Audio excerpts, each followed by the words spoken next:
On the morning of July 17, 1945, the assembly line at the Willys Overland factory in Toledo, Ohio, marked a historic moment. The summer heat was already oppressive, pushing 90 degrees even in the early hours. Workers wiped sweat from their foreheads and watched as a vehicle unlike anything the factory had produced before rolled toward them on the conveyor system. At first glance, it looked almost identical to the military Jeep that had helped win the war in Europe and the Pacific. Same boxy shape, same rugged frame, same low profile, same Go Devil engine that mechanics had installed on thousands of identical vehicles over the past 4 years. But this one was different. The headlights were larger, 7 inches in diameter instead of 6, and flush mounted into a new grille with 7 vertical slots instead of 9. There was a tailgate at the rear where none had existed before. The spare tire had moved from the back to the side, and instead of olive drab military paint, this vehicle gleamed in a civilian color the company called Harvest Tan. This was serial number 10,000 and one of the CJ2A, the first civilian Jeep ever mass-produced. For 4 years, workers at this factory had built Jeeps for the United States Army.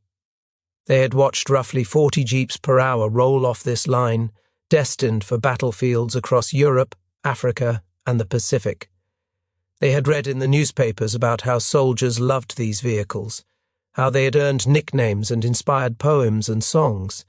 Now, with the war finally winding down, they were building Jeeps not for soldiers but for farmers, ranchers, hunters, and anyone else who had $1,090 to spend. Nobody in that sweltering factory could have known it then, but they were witnessing the beginning of something that would reshape the entire automotive industry. The humble vehicle before them would spawn competitors on 3 continents. It would create an entirely new category of automobile. It would inspire designs that would dominate roads 80 years in the future. The story of what happened to the Willys Jeep after World War II is one of the great unsung tales of American industrial history. To understand what happened after the war, you first need to understand the desperate situation facing Willys Overland in the summer of 1945. This was not a company flush with success. This was a company that had nearly died multiple times before and was staring at potential extinction once again. Willys Overland had roots stretching back to 1898, but the company had struggled throughout its existence. In the 1930s, during the depths of the Great Depression, Willys had gone through bankruptcy. They survived by building cheap, compact cars called the Willys America, but these sold poorly against the established competition from Ford, Chevrolet, and Plymouth. By 1940, Willys was barely hanging on, a minor player in an industry dominated by giants. Then came the war. In June 1940, the United States Army sent out specifications for a new light reconnaissance vehicle to 135 American automobile manufacturers. The Army wanted something unprecedented, a vehicle weighing under 1,300 pounds that could carry a machine gun and 2 soldiers, 4-wheel drive, good ground clearance, simple enough to repair in the field, strong enough to survive combat conditions. The deadline was impossibly tight. Manufacturers had just 49 days to deliver working prototypes. Only 3 companies responded. American Bantam, a tiny manufacturer from Butler, Pennsylvania, submitted the first prototype. Willys Overland submitted the second. Ford Motor Company, entering late, submitted the third. After extensive testing, the Army chose a design that combined elements from all 3. The engine came from Willys, a 60-horsepower 4-cylinder unit called the Go Devil. That chief engineer Barney Roos had extensively redesigned for military duty. The body design came largely from Ford. The transfer case and 4-wheel drive system came from Spicer through American Bantam. Production began in 1941, split between Willys and Ford. American Bantam, despite creating the original prototype, was deemed too small to handle the volume the Army needed and was shut out of Jeep production entirely. They were given contracts for trailers instead. a bitter outcome that contributed to the company's eventual bankruptcy and dissolution. Between 1941 and 1945, the factories poured out Jeeps at an astonishing rate. Willys produced 362,841 units. Ford produced 280,448. Combined with the small number built by American Bantam, roughly 647,870 military Jeeps rolled off American assembly lines during World War II. At peak production, the factories were building over 100 Jeeps per hour. These vehicles served on every front. They carried generals and privates alike. They transported wounded soldiers to aid stations. They hauled supplies through mud and sand and snow.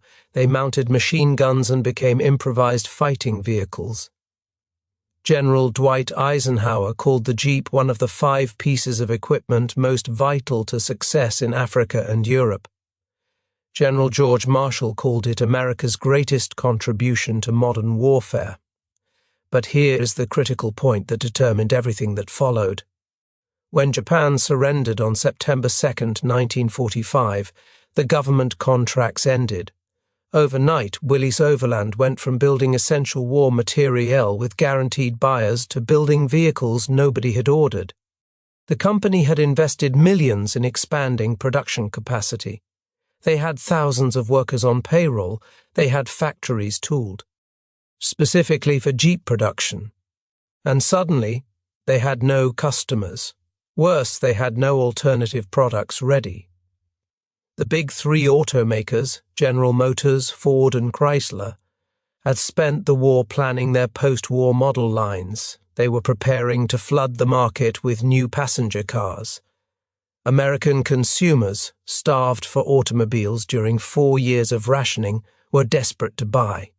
Dealerships had waiting lists months long. Willys had nothing to offer these customers. Their pre-war Americar was hopelessly outdated. A planned post-war sedan had been cancelled due to internal disagreements. The only product they could build was the Jeep. Ward Canaday was the chairman of Willys Overland at the time, a position he had held since 1932. Canaday had started with the company doing advertising work in 1916 and had worked his way up through the organization. He had guided Willys through bankruptcy in the early 30s. He had secured the military contracts that saved the company during the war. Now he faced perhaps his greatest challenge. How do you convince American civilians to buy a military reconnaissance vehicle when they could purchase a comfortable Ford or Chevrolet? Canaday had actually been thinking about this problem since 1943, when the tide of war began turning in favor of the Allies. He was a marketing man at heart, and he understood that perception mattered as much as reality. He hired a well-known artist named I.B. Hazelton to create a series of 24 paintings depicting the Jeep in various civilian roles.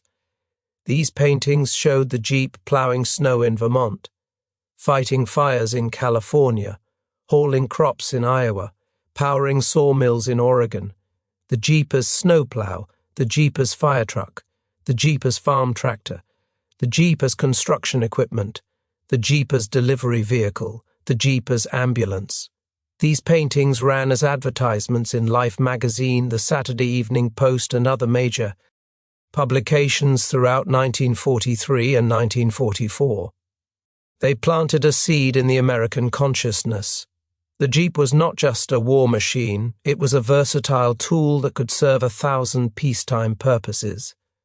Even while the war still raged, Canaday was preparing the American public for what would come after. But advertisements could only do so much. Willys needed an actual product to sell. The military MB model was too Spartan for civilian use. It had blackout lights designed for combat conditions, useless on civilian roads, and potentially dangerous. The seats were flat, hard, and uncomfortable for anything longer than a short reconnaissance mission. The tailgate was welded shut, making it difficult to load and unload cargo. There were no civilian amenities whatsoever, no heater, no comfortable upholstery, no convenient storage. Chief Engineer Delmar Roos, universally known as Barney Roos, led the team that would transform the military Jeep into a civilian vehicle. Roos was one of the most talented automotive engineers of his generation. Born in New York in 1888, he had worked for Locomobile, Pierce Arrow, and Studebaker before joining Willys in 1938. At Studebaker, he had developed a revolutionary independent front suspension system called planar. At Willys, he had taken the company's weak four-cylinder engine and transformed it into the Go Devil, a power plant reliable enough to survive the brutal conditions of global warfare.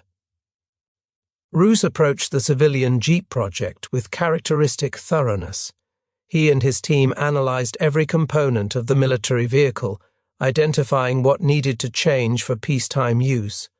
The result was the CJ2A, a vehicle that retained the fundamental character of the military Jeep while adding crucial improvements for civilian buyers. The most obvious change was the grille. The military MB had used a stamped steel grille with 9 vertical slots, a design that Ford had created. For the civilian model, Willys changed to 7 slots.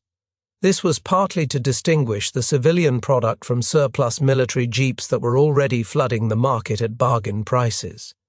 But it also helped establish a distinctive visual identity for the Willys brand. That 7-slot grille would become one of the most recognizable design elements in automotive history, trademarked and jealously protected for decades to come. The headlights grew from 6 inches to 7 inches in diameter and were flush mounted into the grille rather than recessed. This improved visibility for highway driving. The engineers added a proper tailgate with a piano hinge, allowing farmers to easily load and unload cargo. They moved the spare tire from the rear to the side of the vehicle, keeping the cargo area clear. They installed vacuum-powered windshield wipers, a vast improvement over the hand-cranked wipers on military Jeeps that required constant attention from the driver.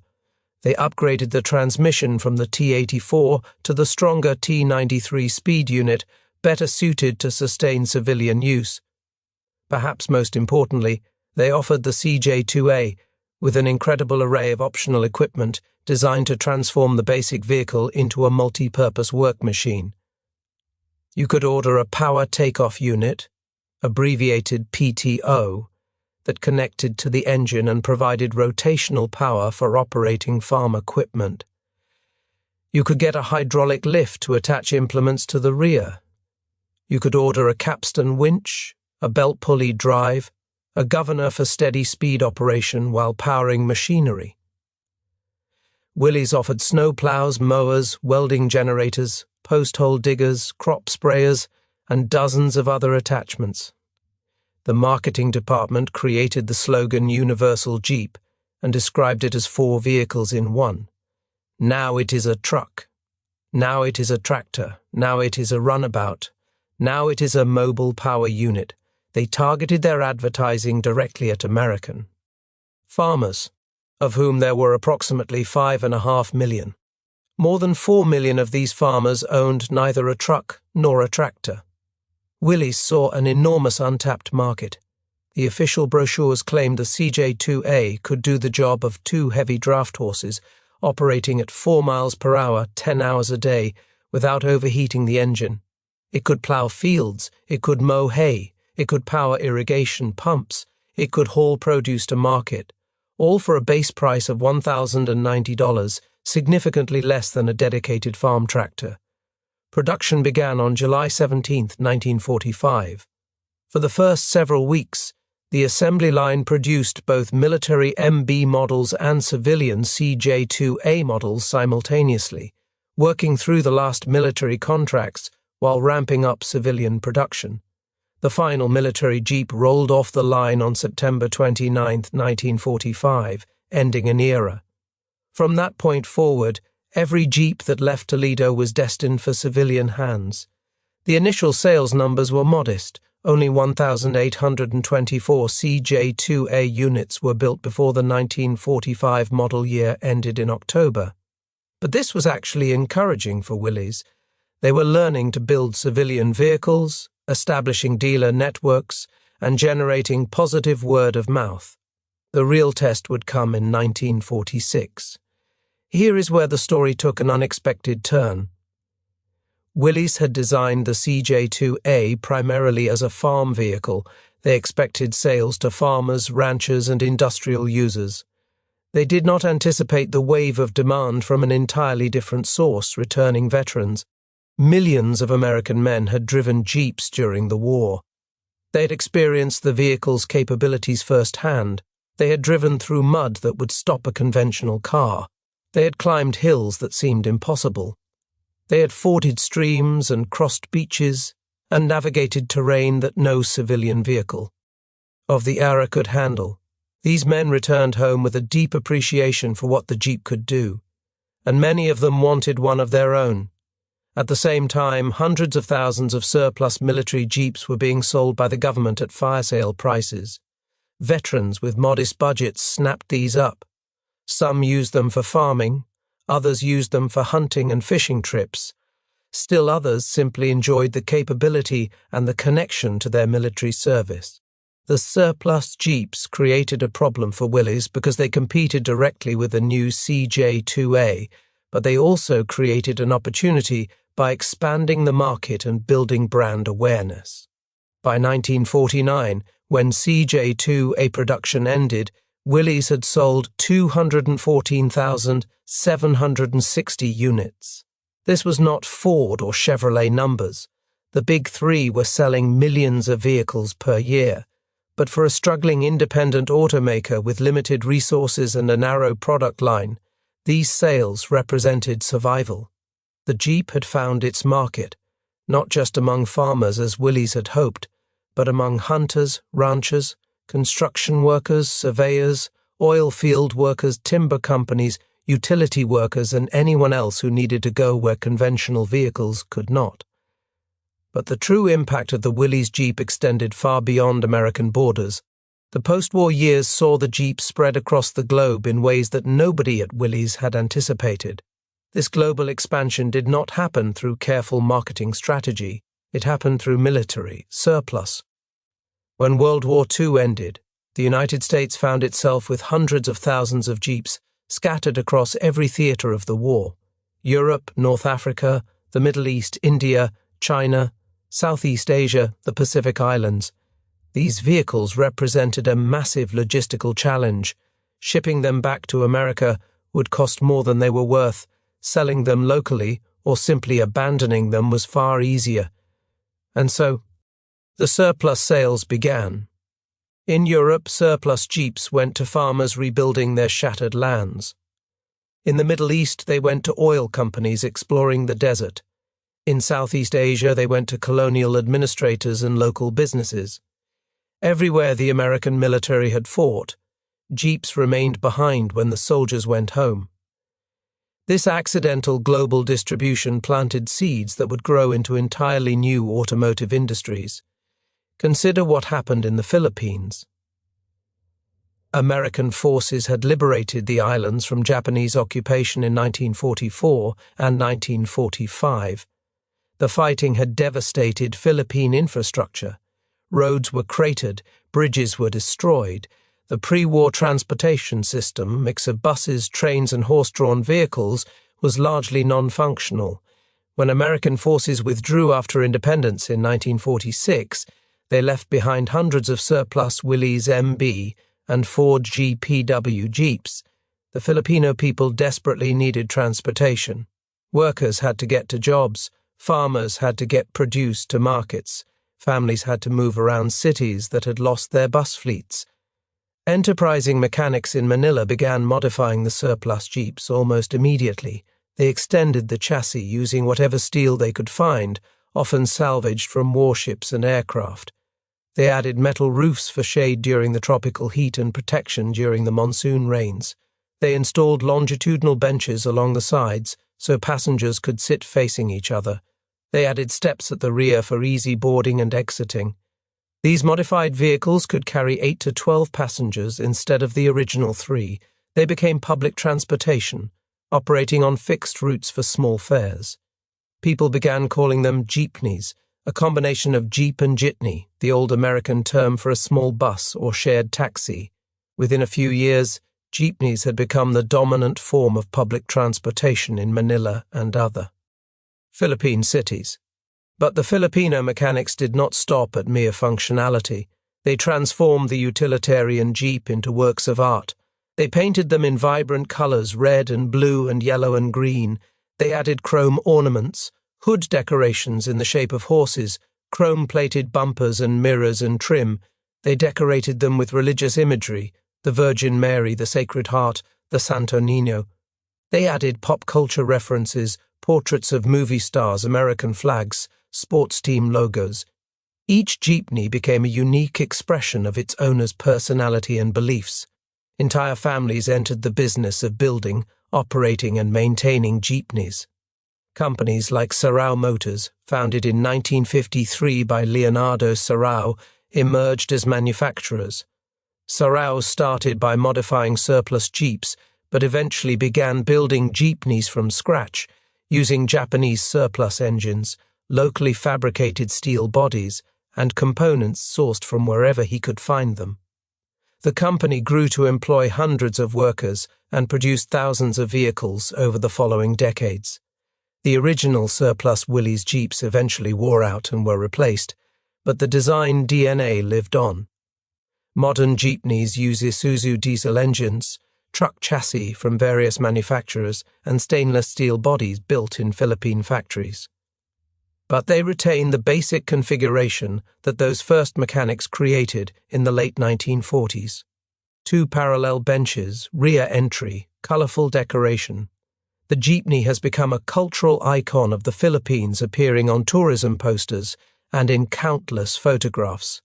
Estimates suggest between 180,000 and 270,000 jeepneys operate throughout the country today, carrying millions of passengers daily.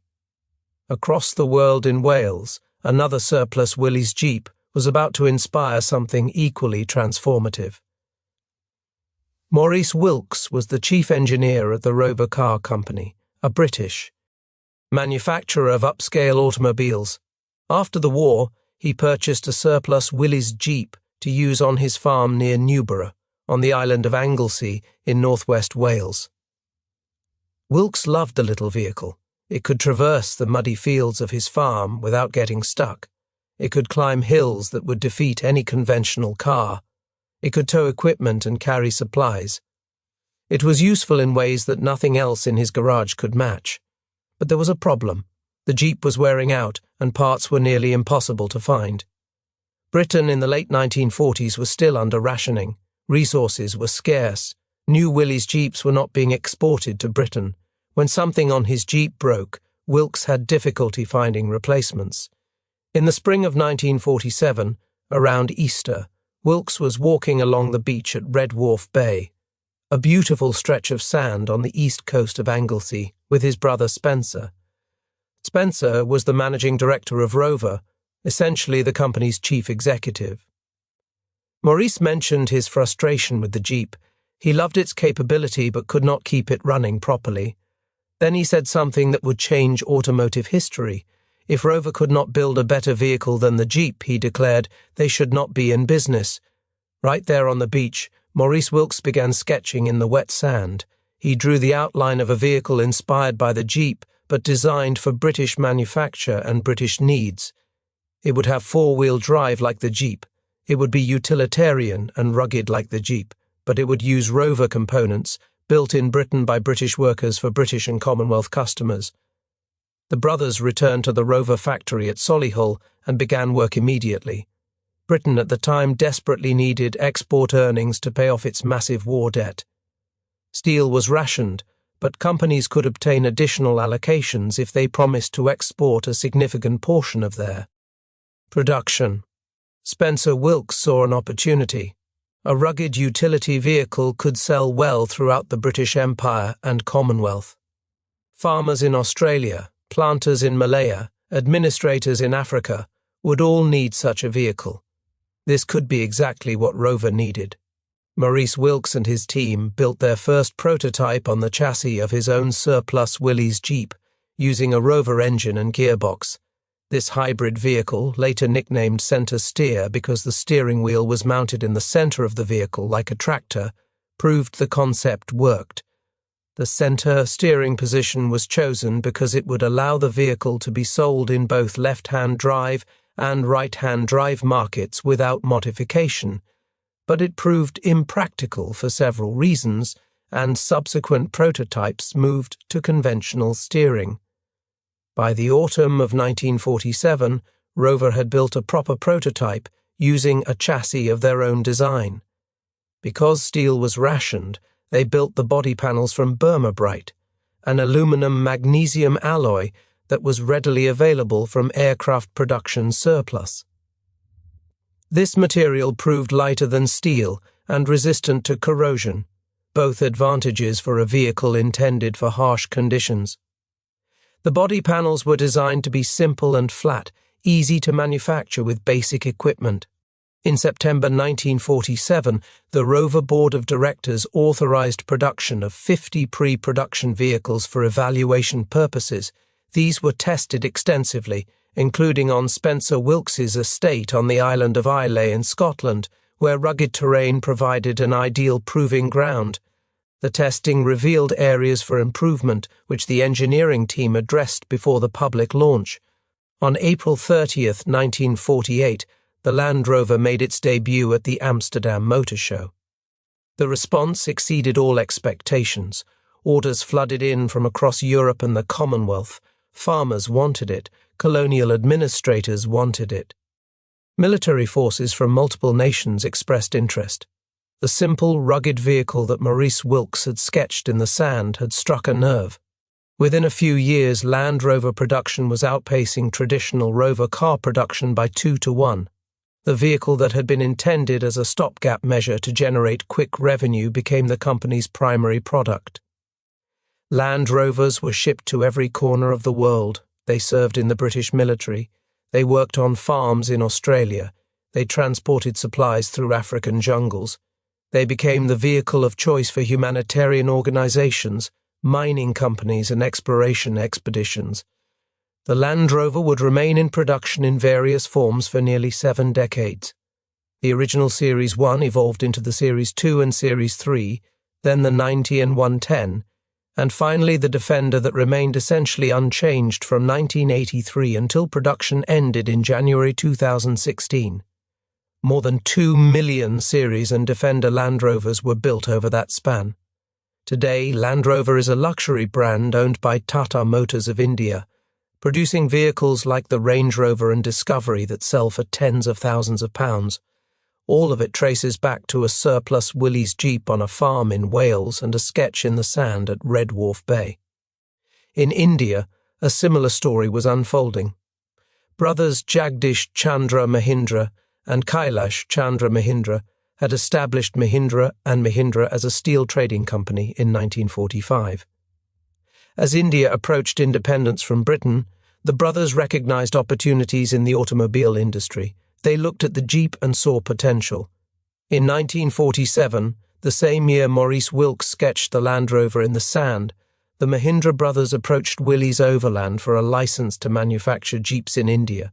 They received permission, making them one of the earliest international Jeep licensees. In fact, their license predates Mitsubishi's Japanese license by several years. By 1949, Mahindra and Mahindra was assembling Jeeps in India from completely knocked-down kits imported from America. The company started small, assembling perhaps a few hundred vehicles per year. But India's roads were rough, its rural areas vast, and its need for durable transportation immense. Demand grew steadily. Over the following decades, Mahindra gradually increased local content, manufacturing more and more components in India rather than importing them. By the 1960s, they were building essentially complete vehicles. The Mahindra Jeep, particularly models based on the CJ3B design, became a common sight throughout India. They served as military vehicles, police vehicles, rural taxis, and general transportation. The company eventually developed its own designs, though always maintaining clear lineage to the original Willys. By the 1980s, Mahindra had grown into one of India's largest vehicle manufacturers. What made the Mahindra story remarkable was its longevity. While Willys and its successors in America continually updated their designs, Mahindra continued producing vehicles recognizably descended from the original Jeeps. Their vehicles gained a reputation for rugged reliability, able to handle the punishing conditions of Indian roads and rural areas.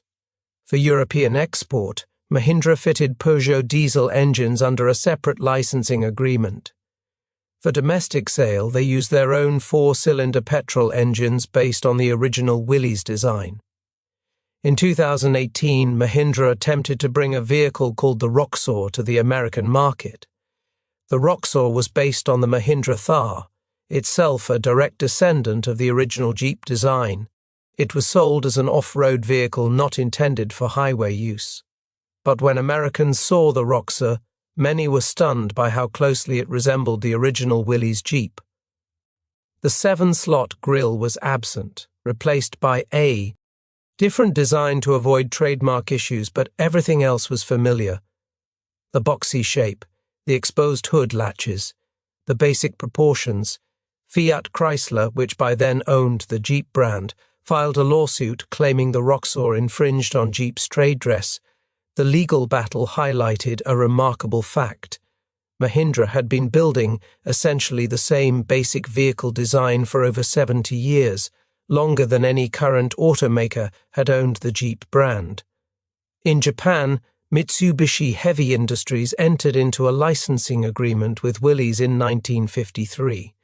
They produced their first Japanese market Jeep, designated J1, and would continue manufacturing licensed Jeeps under various model designations until 1998. Over 45 years, Mitsubishi built more than 30 different models based on the original Willys design. These vehicles served the Japanese self-defense forces, domestic civilians, and export markets throughout Asia. Meanwhile, Toyota had already begun developing their own Jeep-inspired vehicle. During the war, the Imperial Japanese Army had captured a Willys Jeep in the Philippines and shipped it back to Japan for study. Toyota was tasked with reverse engineering the American design. Their efforts eventually produced the Toyota BJ, later renamed the Land Cruiser. This vehicle became one of Jeep's primary global competitors, earning a reputation for legendary reliability that persists to this day. The Land Cruiser has been in continuous production since 1951, making it one of the longest-running vehicle lines in history. Back in the United States, Willys Overland was not resting on the success of the CJ2A. Even as they worked to establish the civilian Jeep, they were planning to expand their product line. The company knew they could not survive on a single model, no matter how successful. They needed additional products to generate revenue and spread their fixed costs across more units. In July 1946, Willys introduced the Station Wagon, designed by Brooks Stevens. Stevens was an industrial designer from Milwaukee who would become one of the most prolific and influential American designers of the 20th century. He was just 35 years old when Willys hired him, but he had already made a name for himself designing everything from household appliances to motorcycles. The Willys station wagon was revolutionary in its own right. Before 1946, station wagons used wooden body panels, a holdover from the earliest days of the automobile when coaches were literally built by wagon makers. These woody wagons were beautiful but problematic. The wood was expensive, prone to rot in humid climates, required constant maintenance, and squeaked annoyingly as it aged. They were also labor-intensive to manufacture, requiring skilled craftsmen to assemble each body by hand. Stevens designed the Willys wagon with an all-steel body, the first mass-produced steel station wagon in history. But here is the clever part. Willys did not have the resources to contract with major body manufacturers like Fisher Body or Briggs. Charles Sorensen, the company president, instructed Stevens to design a body that could be produced by refrigerator manufacturers using shallow draw stamping techniques. Stevens complied, creating panels with gentle curves and minimal compound shapes that could be pressed by companies that normally made household appliances. To disguise the somewhat boxy result, Stevens painted the doors and quarter panels in a two-tone scheme that simulated the look of traditional wood paneling. The main body was painted one color, typically a tan or cream, while the areas where wood would have been on a traditional wagon were painted a contrasting brown or maroon. The effect was not entirely convincing, but it broke up the boxy lines and made the vehicle look less like a delivery truck and more like the family wagons Americans were familiar with. The station wagon rode on a lengthened 104-inch wheelbase chassis, derived from the CJ2A. It used the same Go Devil engine, providing adequate if not exciting performance. The interior could seat 7 passengers when equipped with the optional third-row seat. More importantly, the seats could be removed or folded to create a large cargo area. When it debuted in July 1946, the Willys station wagon was priced at $1,241. Adjusted for inflation, that would be roughly $17,000 in today's money. Compare that to traditional woody wagons from the Big Three, which cost significantly more. The Willys was affordable, practical, and unlike anything else on the market. Initially, the station wagon was offered only with two-wheel drive. But in 1949, Willys made a decision that would have enormous consequences for the entire automotive industry. They offered the station wagon with four-wheel drive, creating a vehicle that many historians consider the first sport utility vehicle. Think about what this meant. Here was a vehicle with passenger car comfort, station wagon practicality, and off-road capability. Families could use it for daily transportation on paved roads, then drive it to the cabin on unpaved forest roads for vacation. Utility companies could use it to reach remote equipment installations. Surveyors could take it into rough terrain.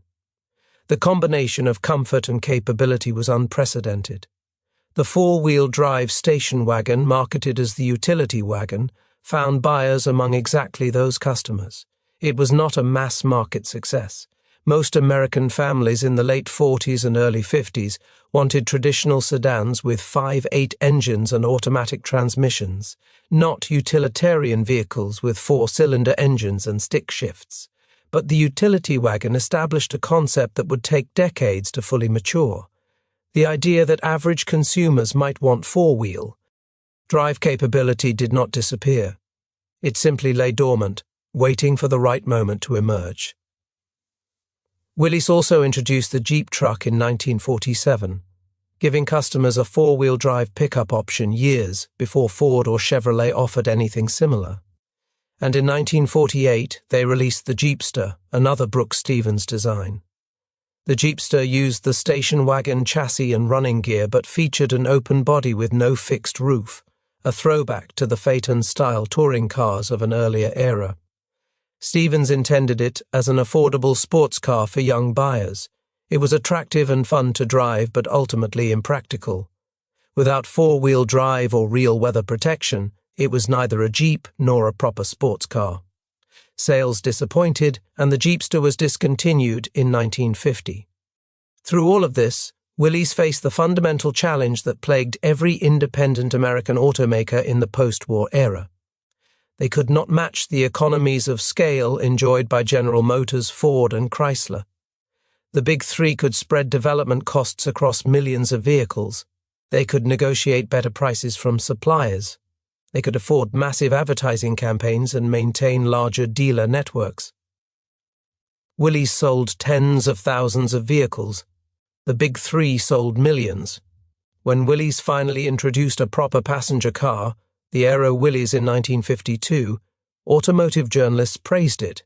The Aero was lightweight, aerodynamic, and handled better than most American cars of the era. It offered excellent fuel economy at a time when gas was cheap and nobody cared about fuel economy. But it cost more than comparable cars from Ford, Chevrolet, and Plymouth. American consumers consistently chose the bigger, cheaper alternatives. The Aero never found sustainable success. By 1955, Willys had abandoned the passenger car market entirely. In 1953, the Kaiser Frazer Corporation acquired Willys Overland for approximately $63.4 million. Henry Kaiser was an industrial tycoon who had built dams and ships and shipyards during the war. Joseph Frazer was a former Chrysler executive with a gift for marketing. Together, they had launched an automobile company in 1945, hoping to challenge the Big Three with fresh post-war designs. Their Kaiser and Frazer brand cars were innovative and well-designed, but they could not compete with the established manufacturers. By the early 50s, Kaiser Frazer was struggling. The acquisition of Willys made strategic sense. Kaiser Frazer could continue trying to sell their passenger cars, while the consistently profitable Jeep line generated steady revenue. Unlike the passenger car market, where the Big Three dominated completely, the Jeep had no direct competition. If you wanted a four-wheel drive utility vehicle, you bought a Jeep. There were no alternatives from major manufacturers. The combined company, renamed Kaiser Willys Motors, accelerated international expansion.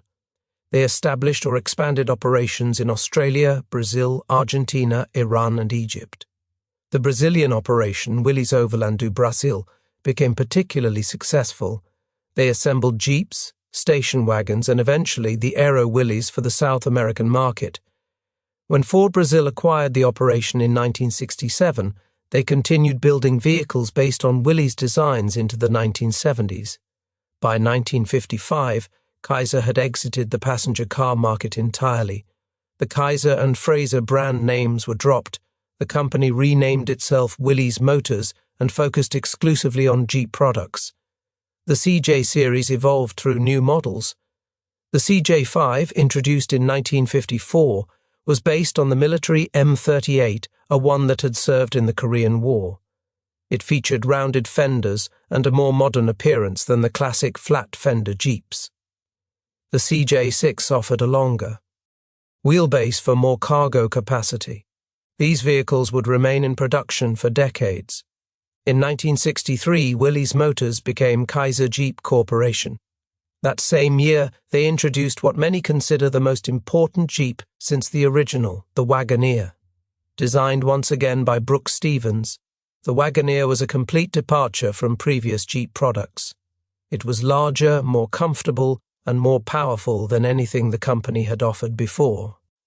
It featured a modern overhead cam 6-cylinder engine, optional automatic transmission, optional independent front suspension, and a level of interior refinement previously unknown in four-wheel drive vehicles.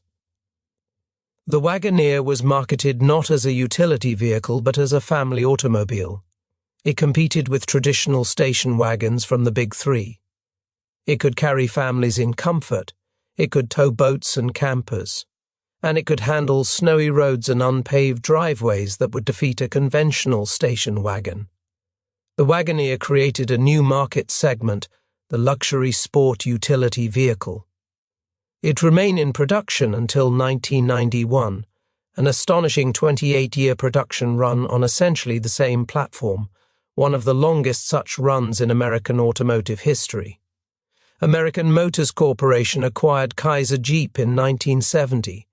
AMC was itself a struggling independent, formed from the merger of Nash and Hudson in 1954. They saw Jeep as a way to diversify their product line and generate reliable revenue, while their passenger cars struggled against Big Three competition. Under AMC ownership, Jeep expanded further into the recreational market. The CJ7, introduced in 1976, offered automatic transmission and a removable hardtop for the first time. The Cherokee XJ, introduced in 1984, was a compact four-door sport utility that became the template for an entire category of vehicles. It was the right size for suburban families, efficient enough for daily commuting, yet capable enough for weekend adventures. In 1987, Chrysler Corporation acquired American Motors primarily to get the Jeep brand. They paid approximately $1.5 billion. Chrysler was already successful with minivans and wanted to expand into the growing sport utility market. Under Chrysler ownership, Jeep flourished as never before. The Grand Cherokee, unveiled at the Detroit Auto Show in January 1992 as a 1993 model, became one of the most successful sport utility vehicles in automotive history. The Wrangler, which had replaced the CJ in 1987, became an icon of off-road capability and open-air driving.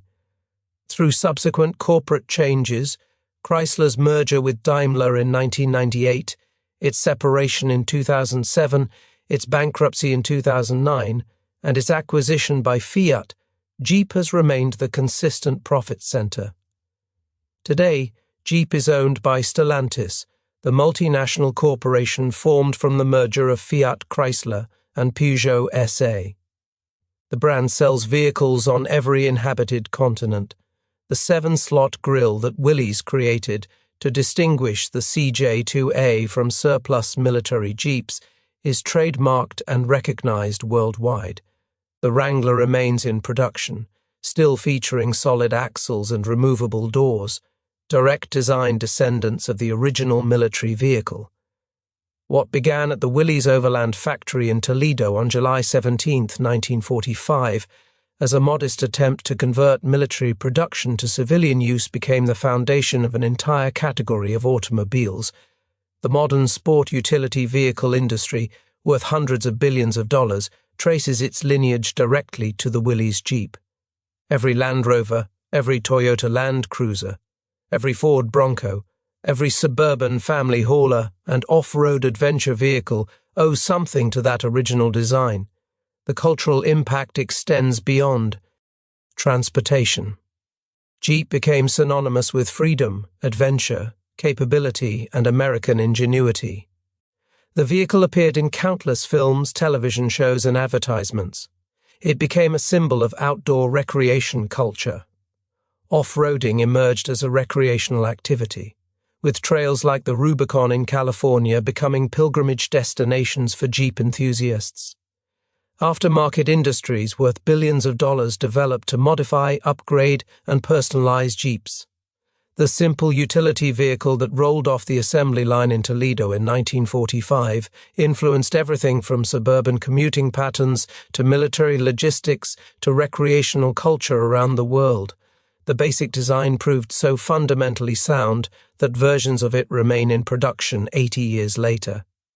The Mahindra Thar, sold in India today, is recognizably descended from the CJ3B. The current Jeep Wrangler maintains the fundamental proportions and design philosophy of the original. The 7-slot grille remains. The option for removable doors remains. The capability to go places other vehicles cannot reach remains. In an industry obsessed with change, constantly introducing new models and chasing new trends, the Jeep design has demonstrated extraordinary staying power. Ward Canaday, the chairman who pioneered civilian Jeep marketing, remained with the company until 1966. He died in 1976 at age 90. He lived long enough to see Jeep become one of the most valuable automotive brands in the world. Barney Roos, the engineer who created the Go Devil engine and transformed the military Jeep for civilian use, died in 1960. Brooks Stevens, the designer who created the Station Wagon, the Jeepster, and the Wagoneer, continued working into his 80s. He died in 1995, having designed over 3,000 products during his career. Maurice Wilkes, who sketched the Land Rover in the sand at Red Wharf Bay, died in September 1963 at his farm on Anglesey, just 15 years after his creation debuted at Amsterdam. The Mahindra brothers built an industrial empire that today produces automobiles, tractors, and aerospace components. The Filipino mechanics who created the first Jeepneys founded an entire transportation industry that moves millions of passengers every day. What happened to the Willys Jeep after World War II? It conquered the world, not through military force, but through utility, adaptability, and a design so fundamentally correct that it has endured across 8 decades. It became the farm vehicle Willys intended. It became the family hauler they did not anticipate. It became the off-road adventurer the public transit solution, and eventually the luxury status symbol nobody in 1945 could have imagined. It spawned competitors who pushed the category forward. It created industries that employed millions. It became a symbol of freedom and capability recognized in virtually every nation on Earth. The next time you see a Jeep Wrangler on the highway, or a Land Rover Defender in the mountains, or a Toyota Land Cruiser in the desert, or a Philippine jeepney decorated with chrome horses and images of saints, remember where it all started. A factory in Toledo, Ohio, working through the summer heat to convert military production to peacetime purposes. A farm in Wales where a frustrated engineer could not find spare parts. A surplus yard in Manila where mechanics saw potential in abandoned military equipment. Men and women who looked at a simple utility vehicle and saw something more, something that would change how the world moves.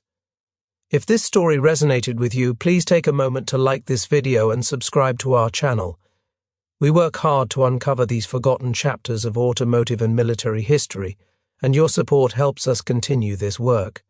Leave a comment below, telling us where you are watching from. Our community spans the globe, from automotive enthusiasts to military historians to Jeep owners who drive these remarkable machines every day. Tell us what vehicle stories you would like us to explore next. Thank you for watching, and thank you for keeping these histories alive.